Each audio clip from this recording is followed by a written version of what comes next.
আসসালামু আলাইকুম ওয়া রাহমাতুল্লাহি ওয়া বারাকাতুহু। ইন্নাল হামদালিল্লাহ নাহমাদুহু ওয়া নাস্তাঈনুহু ওয়া নাস্তাগফিরুহ ওয়া নাউযু বিল্লাহি মিন শুরুরি আনফুসিনা ওয়া মিন সাইয়্যিআতি আমালিনা মান ইয়াহদিহিল্লাহু ফালা মুদিল্লা লাহু ওয়া মান ইউদ্লিল ফালা হাদিয়া লাহু ওয়া আশহাদু আল লা ইলাহা ইল্লাল্লাহু ওয়াহদাহু লা শারীকা লাহু ওয়া আশহাদু আন্না মুহাম্মাদান আবদুহু ওয়া রাসূলুহু আম্মা বা'দ। দর্শকবৃন্দ, আমরা বিগত পর্বসমূহে আলোচনা করেছিলাম তাওহীদুর রুবুবিয়্যাহ সম্পর্কে। কীভাবে ঈমান আনলে তার তাওহীদুর রুবুবিয়্যাহ প্রতিষ্ঠা হবে সেটা আমরা আলোচনা করেছিলাম।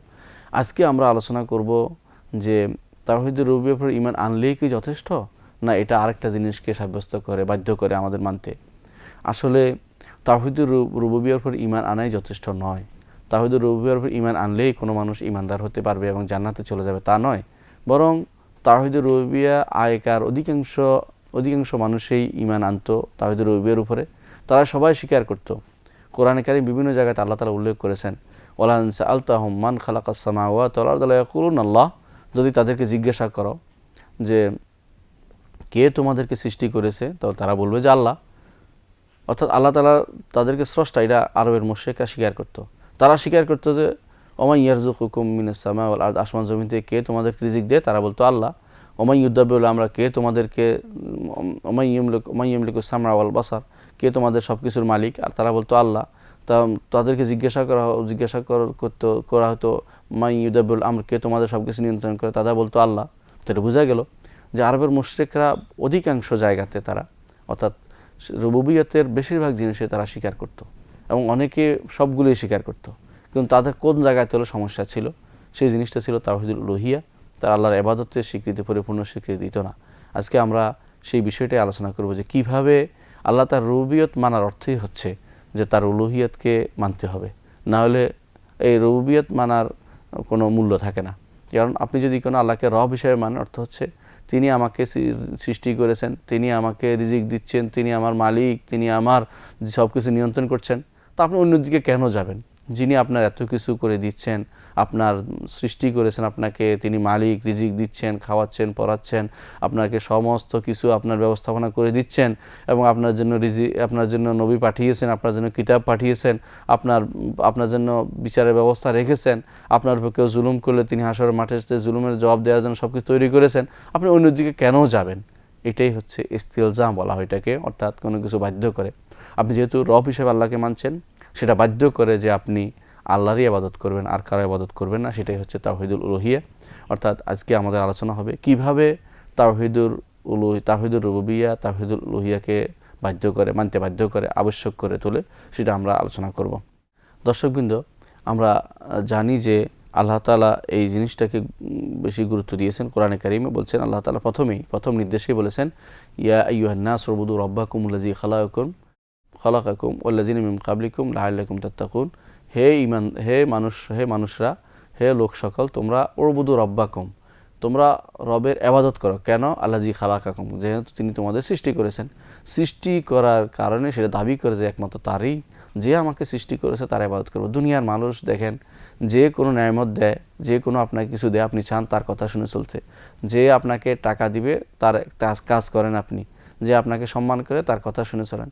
আল্লাহ আপনাকে সৃষ্টি করেছেন, রিজিক দিচ্ছেন, আপনার মালিক তিনি, আপনার নিয়ন্ত্রক তিনি, সব কিছু তিনি দিচ্ছেন, যা চাচ্ছেন তাই দিচ্ছেন।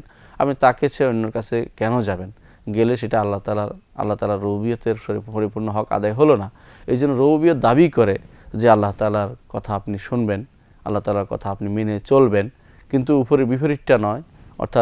বিপরীতটা নয় যে আপনি ইবাদত করলেই আল্লাহ তাআলাকে আপনি রব হিসাবে মেনে নিছেন। কারণ আপনি অন্য কারো ইবাদত করতে পারেন, কিন্তু আল্লাহর ইবাদত যদি করেন, সাথে সাথে এটা প্রমাণ করে যে আপনি রব হিসেবে আল্লাহকে মানছেন। কিন্তু শুধু রব মানলে আল্লাহকে ইলাহ হিসেবে মানা হলো না। এই জন্য আল্লাহর ইবাদতটাই করতে হবে। আল্লাহর ইবাদতকে একমাত্র আল্লাহর জন্য নির্ধারণ করতে, আপনার ইবাদতগুলো আর কারো ইবাদত করা যাবে না, একমাত্র আল্লাহর জন্য আপনার সর্বতি ইবাদত নির্ধারণ করতে হবে। এই জন্য দেখেন আল্লাহ তাআলা বলছেন কোরআনে কারীমে, আয়ুশরিকুনা মা লা ইয়াখলুকু শাইআন ওয়া হুম ইখলাকুন। তারা কি শিরিক করে এমন লোককে আমার সাথে শরীক করে, এমন ব্যক্তিদের, সৃষ্টিদের আমার সাথে নিয়ে আসে যারা কোনো কিছুর সৃষ্টি করতে পারে না। ওহুম ইখলাকুন, তাদেরকেই সৃষ্টি করা হয়। অর্থাৎ আপনি যাদেরকে লাত, মানাত, উজ্জা অথবা মানুষ, পীর, ফকির, কবর অথবা বড় গাছ অথবা যারই ইবাদত আপনি করছেন, এগুলো তো সৃষ্ট জিনিস। এগুলিকে আল্লাহ সৃষ্টি করেন, আগেও ছিল না, পরেও থাকবে না, মাঝখানে এসেছে, আল্লাহ তাআলা আনতে চেয়েছেন, এনেছেন, আবার নিয়ে গেছেন তিনি, মৃত্যু দিয়েছেন, চলে গেছে তারা। এদের ইবাদত কিভাবে আপনি করেন? কেন আপনি ইবাদত করবেন? আপনি যাদের সম্পর্কে আপনি কিছুই জানেন না, এদের ইবাদত কেন করেন? কেন ইবাদত করবেন এমন সত্তাসমূহ যেগুলি সৃষ্ট? আপনিও তো সৃষ্ট সমান, আপনি তাদের ইবাদত কেন করেন? আল্লাহ তাআলা এটা বলেছেন। বরং আপনার তো ইবাদত করা দরকার যে আপনাকে সৃষ্টি করেছেন, যে আপনাকে সৃষ্টি করেন, যে সব কিছু সৃষ্টি করেছে, যে সব কিছু সৃষ্টি করেছেন, তারই শুধুমাত্র আপনার ইবাদত করা দরকার। যারা সৃষ্ট বা যারা আপনার কোনো কিছু তৈরি করতে পারে না, আপনার ক্ষতি বা মন্দের মালিক নন, তাদের আপনি কেন ইবাদত করবেন? আল্লাহ তাআলা এটা বলে দিয়েছেন কোরআনে কারীম সূরা আরাফের 191 আয়াত। আল্লাহ তাআলা অন্য আয়াতে বলছেন, আফামান ইয়াখলুকু কামান লা ইয়াখলুকু আফালা তাযাক্কারুন, যিনি সৃষ্টি করেন আর যারা সৃষ্টি করে না, তারা কি সমান হতে পারে? আফালা তাযাক্কারুন, তোমরা কি একটু নসিহত অর্জন করবে না? একটু তোমরা বুঝবে না? একটু তোমরা স্মরণ করবে না যে কি করছি আমরা? এটা যে আল্লাহ তাআলা তিনি সৃষ্টি করেন, আর দুনিয়ার কোনো কেউ সৃষ্টি করতে পারে না। তারা শুধু জমা করতে পারে, একটার সাথে একটা মিশিয়ে নতুন কিছু বানাতে পারে, কিন্তু সৃষ্টি যেটা, সেটা একমাত্র আল্লাহ তাআলার অধিকার, আর কেউ অধিকার নয়। জীবন দানের অধিকার আল্লাহ তাআলার, তিনি শুধুমাত্র জীবন দান করেন। তাহলে কেন আমরা আল্লাহকে ছেড়ে অন্যের ইবাদত কেন করব? তাহলে ইবাদত করার কোনো অর্থ হতে পারে না। কোরআনে কারীমে আল্লাহ তাআলা অন্য আয়াতে বলেছেন, কুল লাউ কানা ফীহিমা আলিহাতুন কামা ইয়াকুলুনা ইযাল লাবতাগাউ ইলা যিল আরশি সাবিলা। বলুন, যদি তারা যেভাবে বলে যে আল্লাহ ছাড়া আরও ইলাহ আছে, যদি থাকতো, নাই, যদি থাকতো, তো আল্লাহ তাআলার সন্তুষ্টির জন্য, আল্লাহ তাআলা সন্তুষ্টির জন্য তারা সেদিকে ধাবিত হতো, যে আল্লাহ আজিল আরশ, আল্লাহ তাআলা তার সন্তুষ্টি কোথায় পাওয়া যায় সেটার দিকে তারা যেত। সুতরাং যেহেতু সমস্ত এরাও, যাদেরকে তোমরা ইবাদত করছো, এরাও আল্লাহর সন্তুষ্টির দিকে যাচ্ছে, তোমরা কেন আল্লাহর অসন্তুষ্টির দিকে যাচ্ছ? তোমরা একমাত্র তোমরাও আল্লাহর ইবাদতের দিকে যাও। এটাই তাহলে বোঝা গেল যে তাওহীদুর রুবুবিয়্যাহ আপনি যদি কোনো স্বীকৃতি দেন, আপনার এটা দাবি করে যে আপনি অবশ্যই তাওহীদুল উলুহিয়া স্বীকৃতি দিবেন, অর্থাৎ ইবাদত একমাত্র আল্লাহর জন্য করবেন, আর কারোর জন্য ইবাদত করবেন না। যদি আপনি মনে করেন যে আল্লাহ ছাড়া আর কোনো ইলাহ আছে, তাহলে আপনার জানা উচিত যে আল্লাহ ছাড়া অন্য কোনো ইলাহ থাকলে, যদি ইলাহ থাকতো, রব থাকতো, রবে পরস্পর মারামারি লেগে যেত, এবং তারা কিভাবে পৃথিবী দখল করার চিন্তা থাকতো। যেভাবে এখন একই রাষ্ট্রে দুইজন রাষ্ট্রপ্রধান থাকে না, তেমনিভাবে এই পৃথিবীতে, এই সৃষ্টিকুলে আল্লাহ ছাড়া আর কোনো রব নেই, এটা আপনার স্বীকার করতেই হবে। তাহলে বোঝা গেল যে রব যেহেতু একজন, আপনার ইবাদত একজনের জন্য হবে, আর কারোর জন্য আপনি সে ইবাদত দিতে পারেন না। দিলে আপনার আল্লাহকে রব হিসাবে আপনার মানা বিশুদ্ধভাবে হয়নি।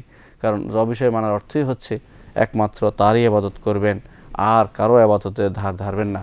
এই জন্য নবীদের আল্লাহ তাআলা প্রশংসা করেছেন, কারণ নবীরা আল্লাহ তাআলা ছাড়া কারো ইবাদত করেনি। যেমনভাবে তাকে রব মানেছে, তেমনি তাকে ইলাহ মেনেছে। আমাদের ইমাম আবু জাফর তাহাবী রহমতুল্লাহ আলাইহি প্রথমে তিনি রুবুবিয়তের আলোচনা করেছেন, তারপর তিনি উলুহিয়তের আলোচনা করেছেন। কেন? রুবুবিয়ত ইলুহিয়ত দিকে মানুষকে নিয়ে যায়। রুবুবিয়ত যখন স্বীকৃতি দিবেন, তখনই বলবেন যে তাহলে আল্লাহ তাআলা আমাকে এত কিছু দিয়েছেন, তিনি আমার সৃষ্টি করেছেন, রিজিক দেন, জীবন দেন, মালিক তিনি, আমার মৃত্যু দেন, তিনি আমার বিপদ আপদে এগিয়ে আসেন, তিনি আমার বিপদ আপদে আমাকে দেন, তিনি আমাকে বিপদ থেকে উদ্ধার করেন, তিনি আমার সন্তান সন্ততি দিয়েছেন, তিনি আমাকে সম্মান দিয়েছেন, তিনি সব কিছু দিয়েছেন, এবং তিনি আমার নিয়ন্ত্রণ করছেন, আখিরাতও দিবেন, সব দিবেন। আমার কাজ কি? আমি তো আল্লাহর দিকে একমাত্র তারই ইবাদত করব। এই জন্য তিনি আমাদের ইমাম বলতেছেন, ইন্নাল্লাহু ওয়াহিদুন লা শারীকা লাহু। এটি হলো প্রথম কথা আকীদার, ইন্নাল্লাহু ওয়াহিদুন লা শারীকা লাহু। তার এই কিতাবের প্রথম কথাই হচ্ছে এটা, আল্লাহ তাআলা এক, তার কোনো শরীক নেই। ওয়ালা ইলাহা গায়রুহু, তারপরে তিনি বলছেন যে লা ইলাহা গায়রুহু, তিনি ব্যতীত, আল্লাহ ব্যতীত আর কোনো ইলাহ নেই। এটাই হচ্ছে লা ইলাহা ইল্লাল্লাহর আরেক অর্থ। আমাদের ইমাম লা ইলাহা গায়রুহু বলে এই দ্বিতীয় অংশটা নিয়ে এসেছেন, কারণ কোনো হাদিসে ওয়ালা ইলাহা গায়রুহু আসছে, তিনি হাদিসের শব্দটাই নিয়ে আসছেন।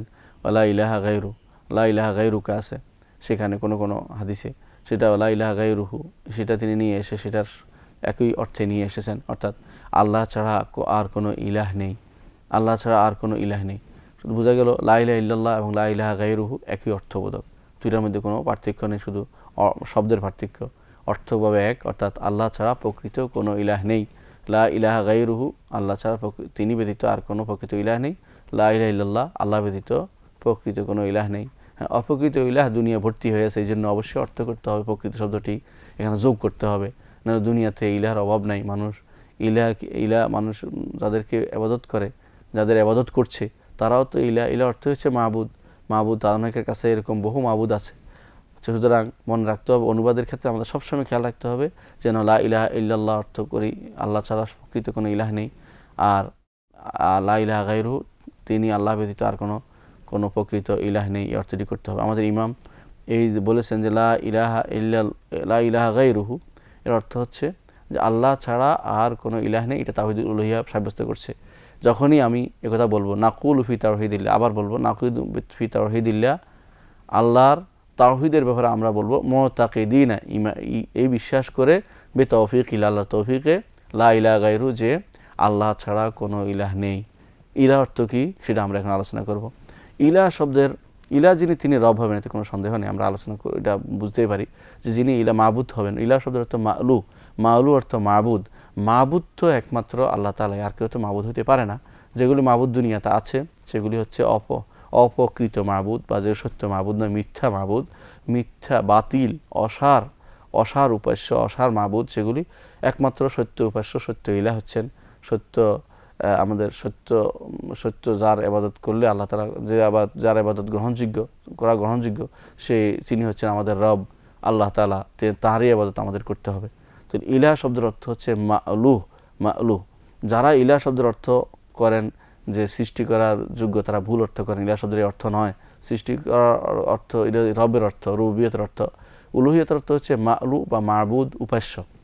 ইলাহ শব্দটি মা'লু অর্থে, অর্থাৎ তিনি আমাদের একমাত্র ইলাহ বা মা'লু, তিনি আমাদেরকে সৃষ্টি আমাদের যাবতীয় কর্মকাণ্ডের একমাত্র উদ্দেশ্য। আমরা তাঁরই দাসত্ব করি, তাকে ভালোবাসি এবং তার কাছে আশা করি এবং তাকে ভয় পাই। এটাই হচ্ছে ইলার অর্থ। ইলার দুই অর্থে ব্যবহৃত। একটা হচ্ছে যে ইলাহ অর্থ হচ্ছে মা'লু, অর্থাৎ যার ইবাদত করি তিনি হচ্ছেন আল্লাহ তাআলা। আর কিভাবে করি, ইলার দুইটা অর্থ, ইবাদতের দুইটি অর্থ আছে। এটা কিভাবে ইবাদত করি, আরেক অর্থ হচ্ছে যে কিভাবে ইবাদত করি আর কি জিনিস দিয়ে ইবাদত করি। দুইটা জিনিসই ইবাদতের অর্থ, এই ইলাহ অর্থের ভিতরে পড়ে। অর্থাৎ আল্লাহ তাআলা আমাদেরকে জুল উলুহিয়া, যেমন আল্লাহ শব্দের অর্থ হচ্ছে জুল উলুহিয়া আলা খালকিহি আজমাইন, যিনি তার সমস্ত সৃষ্টির মাবুদ হিসেবে স্বীকৃত, তিনি হচ্ছেন আল্লাহ। তার এই আল্লাহ শব্দের অর্থ করা হয়েছে, যেমন ইমাম বিজয়রি তবারি রহমতুল্লাহ আলাই তার তাফসীরে অর্থটি করেছেন। তো তার বোঝা গেল যে ইলাহ হচ্ছে মা'লু হচ্ছে মাবুদ, আল্লাহ ইলাহা গায়রু হচ্ছে লা মাবুদা ইল্লাল্লাহ, আল্লাহ ব্যতীত কোনো মাবুদ আমার নেই, আমি একমাত্র তারই ইবাদত করব। এখন প্রশ্ন হচ্ছে ইবাদত কি জিনিস? কিছু মানুষ আছে ইবাদত শব্দটি অর্থ সম্পর্কে তারা ভুল তাফসীর করে থাকেন। ইবাদত শব্দের অর্থ মনে করে থাকেন যে ইবাদত অর্থ হচ্ছে আল্লাহকে এক সৃষ্টি করে আল্লাহ তাআলা আমাদের একক স্রষ্টা মনে করা। এটা ইবাদত নয়। ইবাদত হচ্ছে আপনার যত কর্মকাণ্ড আছে, অ্যাক্টিভিটিস আছে, এগুলো আল্লাহর জন্য নির্ধারণ করা হচ্ছে ইবাদত। এটাই হচ্ছে কিভাবে করবেন, দুই পদ্ধতিতে করবেন। এক পদ্ধতি হচ্ছে যে আপনার অবশ্যই থাকবে হুব্বুন কামিল যুল্লুন তাম, পরিপূর্ণ ভালোবাসা, পরিপূর্ণ বিনয় আপনার মধ্যে থাকতে হবে। যখন ইবাদত করবেন তখন এটা ইবাদত হবে। আবার দ্বিতীয় হচ্ছে কি দিয়ে ইবাদত করবেন, এটা হচ্ছে ইসমুন জামিউন লিকুল্লি মা ইউহিব্বুল্লাহু ওয়া ইয়ারদাহু মিনাল আকওয়াল ওয়াল আফআল আয-যাহিরা ওয়াল বাতিনা, প্রকাশ্য অপ্রকাশ্য কর্ম এবং কথা, যাবতীয় কর্ম এবং কথা। প্রকাশ্য অপ্রকাশ্য কি, অন্তরের ভিতরে লুকায়িত আছে সমস্ত কথা এবং কাজ, বিশ্বাস, সবই প্রকাশ্য অপ্রকাশ্য যাবতীয় কথা ও কাজ যা আল্লাহ তাআলা পছন্দ করেন এবং ভালোবাসেন, সেটাই হচ্ছে ইবাদত। সেগুলি ইবাদতের কর্মকাণ্ড, সেগুলি দিয়ে আল্লাহর ইবাদত করবেন। কিভাবে? পরিপূর্ণ ভালোবাসা এবং বিনয় সহকারে আল্লাহর ইবাদত করবেন, তাহলে আপনার সেটা ইবাদতে পরিণত হবে। পরিপূর্ণ বিনয় এবং ভালোবাসার সাথে আপনার ইবাদত যদি হয়, সেটা আল্লাহ তাআলার গ্রহণযোগ্য ইবাদত হবে। আর যদি পরিপূর্ণ ভালোবাসা এবং বিনয় দিয়ে অন্য কারো ইবাদত করেন, সেটা শিরক হয়ে যাবে। অনুরূপভাবে আল্লাহ যে সমস্ত জিনিস দিয়ে ইবাদত করতে বলেছেন, সেগুলো যদি কোনো আপনি পরিপূর্ণ এবং ভালোবাসা নাও থাকে, অন্যের জন্য আপনি কোনো দান করেন কোনো কিছু, সেটাও সেটাও শিরক হয়ে যাবে। তো ইবাদতের ক্ষেত্রে তাওহীদের অর্থ হচ্ছে যে আপনার যত কর্মকাণ্ড আছে, যেগুলি আল্লাহ তাআলা অনুমোদন করেছেন, সেগুলি পরিপূর্ণ ভালোবাসা এবং বিনয় সহকারে আল্লাহর জন্য করবেন, সেটা ইবাদতে পরিণত হবে। আল্লাহর জন্য করতে হলে পরিপূর্ণ ভালোবাসা এবং বিনয় থাকতে হবে এবং আল্লাহ অনুমোদিত বিষয় হতে হবে। কিন্তু অন্য কারো ইবাদত হতে হলে এই দুইটা হওয়া জরুরি নয়, যে কোনো একটা হলেই আপনি শিরিক হয়ে যাবে। আপনি যদি কোনো পরিপূর্ণ ভালোবাসা অন্য কোনো সত্তার জন্য নির্ধারণ করেন, যার অন্য এমন কোনো সত্তার জন্য নির্ধারণ করেন যে এর উপযুক্ত নয়, তাহলে আপনি আর শিরিক করে ফেলেন। সেটা কোনো খারাপ আতফাহল বাজে জিনিসও হতে পারে, কোনো ফুটবলও হতে পারে, নারীও হতে পারে, অথবা দুনিয়ার কোনো সামগ্রী হতে পারে। অর্থাৎ আপনি শিরিক হতে হলে আপনার দুইটা জিনিস একত্রিত হওয়া জরুরি নয়। যে কোনো একটা যদি কোনো আল্লাহ ছাড়া অন্য কারোর জন্য দেন, শিরিক হয়ে যাবে। আপনি যদি কোনো একটা সেজদা আল্লাহ পছন্দ করেন, আল্লাহ ভালোবাসেন, প্রকাশ্য একটি জিনিস, হ্যাঁ, এটা সেজদা ইবাদত আল্লাহর জন্য করা হলে, কিন্তু এটা যদি অন্য কারোর জন্য করেন, তাহলে সেটা শিরিক হয়ে যাবে। আবার তাজিম, পরিপূর্ণ ভালোবাসা এবং বিনয় যদি কোনো আপনি এমন কিছুতে করেন যেটা ইবাদতের জিনিস না, যেমন ফুটবলের জন্য আপনি পরিপূর্ণ ইবাদত, পরিপূর্ণ ভালোবাসা এবং বিনয় রাখলেন, তাহলে আপনি আল্লাহর সাথে অন্য কাউকে শরীক করে ফেললেন, অর্থাৎ ফুটবল আপনার জন্য মাবুদে পরিণত হলো। তাহলে বোঝা গেল যে এবাদত যত কিছু আছে, যত কিছু আল্লাহ পছন্দ করেন, সেগুলি এবাদত হতে হলে, আল্লাহর এবাদত হতে হলে আল্লাহ পছন্দ করা জিনিস হতে হবে, যেগুলি কোরআন এবং সুন্নাহয় এসেছে যে আল্লাহ তাআলা এগুলি পছন্দ করেন, এগুলি ভালোবাসেন, প্রকাশ্য অপ্রকাশ্য জিনিস, সেগুলি বিনয় এবং পরিপূর্ণ বিনয় এবং পরিপূর্ণ ভালোবাসা সহকারে আল্লাহর জন্য হলে এটা এবাদত হবে। এর বাইরে আপনি পরিপূর্ণ বিনয় এবং পরিপূর্ণ ভালোবাসা যাকেই দিবেন, সেটা আল্লাহর ভালোবাসার জিনিস না হলেও সেটা ইবাদতে পরিণত হবে। অর্থাৎ গায়রুল্লাহর ইবাদত হতে হলে আপনার পরিপূর্ণ দুইটা জিনিস মিল হইতে হয় না, বরং যে কোনো একটা হলে গায়রুল্লাহর ইবাদত হয়ে যায় এবং শিরিক হয়ে যায়। সুতরাং আমাদেরকে মনে রাখতে হবে একটি জিনিস, যে লা ইলাহা গায়রু যখন আমি বলছি, যখন আমি স্বীকৃতি দিচ্ছি তাওহীদের, যখন বলছি লা ইলাহা গায়রু, আল্লাহ ব্যতীত আর কোনো ইলাহ আমার নেই, তিনি আমার প্রকৃত ইলাহ। এর অর্থ হচ্ছে আমি আমার জীবনের যত বিনয়, পরিপূর্ণ বিনয় এবং ভালোবাসা আছে, পরিপূর্ণ বিনয় এবং ভালোবাসা দিয়ে এবং আল্লাহ তাআলার অনুমোদিত বিষয়গুলো, সেগুলি দিয়ে একমাত্র আল্লাহ তাআলার ইবাদত করব। সেগুলি প্রকাশ্য হতে পারে, অপ্রকাশ্য হতে পারে। প্রকাশ্য জিনিস হচ্ছে যেমন সেজদা করা, রুকু করা, সুবহানাল্লাহ বলা, আলহামদুলিল্লাহ বলা, লা ইলাহা ইল্লাল্লাহ, আল্লাহু আকবার এগুলি বলা, এগুলি প্রকাশ্য জিনিস। আবার অপ্রকাশ্য জিনিস হচ্ছে যেমন আপনার বিনয় প্রকাশ হয় অনেক সময়, আল্লাহর উপর তাওয়াক্কুল, এগুলি দেখা যায় না। আবার ভালোবাসা দেখা যায় না, ভয়, এগুলি দেখা যায় না, দৃশ্যমান নয়। তো দৃশ্যমান নয়, আল্লাহ থেকে ফিরে আসা, এগুলি অনেক কিছুই দৃশ্যমান নয়। এগুলি যেমন আল্লাহ তাআলার ইবাদত, এগুলি যদি কোনো কারণে আল্লাহ তাআলার দিকে না দিয়ে অন্য কারোর প্রতি হয়, তখন শিরক হয়ে যাবে। এই জন্য তাওয়াক্কুল করতে হবে আল্লাহর উপরে, হ্যাঁ। আবার ভয় করতে হবে একমাত্র আল্লাহকেই, ভালোবাসতে হবে আল্লাহকেই, পরিপূর্ণ ভালোবাসা। এর মধ্যে বিভিন্ন প্রকার আছে যেগুলি ইবাদতের ভিতরে পড়বে না, কিন্তু পরিপূর্ণ ভালোবাসা যেটা হুব্বুল যাতিহি যেটাকে বলা হয়, সত্তাগত ভালোবাসা, এবং ভয়ের বিষয়টা আছে পরিপূর্ণ ভয় সেটাও আল্লাহর জন্য। কিন্তু মানুষ আশা করে, আশা একমাত্র আল্লাহর কাছেই করা যাবে। দুনিয়ার কোনো মানুষের কাছে আশা করে লাভ নাই, আপনার সে আশা কোনোদিন পূরণ হবে না। আল্লাহ যদি তার মধ্যে মঞ্জুর করেই দেন, সেটা হবে, নাহলে সেটা শিরকে পরিণত হবে। তাহলে আমরা বুঝতে পারছি ইবাদতের আল্লাহ কর্তৃক অনুমোদিত প্রকাশ্য অপ্রকাশ্য যে সমস্ত ইবাদত আছে, সেগুলি আল্লাহর জন্য নির্ধারণ করতে হবে পরিপূর্ণ ভালোবাসা বিনয় সহকারে, তাহলে সেটা ইবাদত হবে। এই জাতীয় ইবাদত আমি আল্লাহর জন্য দিব, আর কারোর জন্য দিব না। দেখুন দুনিয়াতে কত মানুষ আছে এর বিপরীত কাজ করছে। মানত পুরা করা আল্লাহ পছন্দ করেন, আপনি সেটা অন্যের জন্য দিচ্ছেন, শিরিক করতেছেন, আল্লাহর ইবাদত হচ্ছে না। আপনি অনেক সময় দেখা যায় যে আপনি জবে করতেছেন আল্লাহ অন্যের জন্য, আল্লাহ ব্যতীত অন্যের জন্য জবে করতেছেন, অন্যের সন্তুষ্টির জন্য, সেটাও আপনার ইবাদত হয়ে যাচ্ছে, কিন্তু আল্লাহর জন্য হয় নাই, অন্যের জন্য হয়েছে, সেজন্য শিরিক হয়ে যাচ্ছে। আল্লাহর জন্য হতে হলে আল্লাহর জন্য ইবাদতটা হতে হবে, সাথে সাথে পরিপূর্ণ ভালোবাসা বিনয় থাকতে হবে, সেটা হলে ইবাদত হবে। কিন্তু অন্যের জন্য হলে যে কোনো একটা হলেই আপনার শিরিক হয়ে যাচ্ছে এবং সেটা আল্লাহর ইবাদতে পরিণত হয়নি, বরং আপনি ঈমান হারা হয়ে যাবেন। যখনই আমি ঈমান আনবো, আমাদের ইমাম যেভাবে বলছেন লা ইলাহা গায়রুহু, আমরা বিশ্বাস করব, মুখে বলবো এবং অন্তরও স্বীকার করব, অন্তর থেকে স্বীকৃতি দিব, তখন অর্থ হচ্ছে আপনার যাবতীয় কর্মকাণ্ড আমলগুলো একমাত্র আল্লাহর জন্য করবেন। আপনি আল্লাহ ছাড়া কারোর জন্য কোনো আমল করবেন না, আপনার ইবাদত আল্লাহর জন্য করবেন, আল্লাহ ছাড়া কারোর জন্য কোনো ইবাদত দিবেন না। কোরআন এবং সুন্নাতে যে সমস্ত জিনিস ইবাদত বলে পরিগণিত হয়, সেগুলি আমরা আর কারোর জন্য কোনোভাবেই দিব না, এটা আমরা স্বীকৃতি দিব। এটাই হচ্ছে আমাদের ইমামের এই কথা লা ইলাহা গায়রু এর অর্থ। দর্শকবৃন্দ, ইনশাআল্লাহ আমরা আমাদের ইমামের বাকি আলোচনা, বাকি কথার ব্যাখ্যা ইনশাআল্লাহ আমরা পরবর্তী অন্য কোনো পর্বে করব। ততক্ষণ আপনারা ভালো থাকুন, আমাদের জন্য দোয়া করবেন। আসসালামু আলাইকুম ওয়া রাহমাতুল্লাহি ওয়া বারাকাতুহু।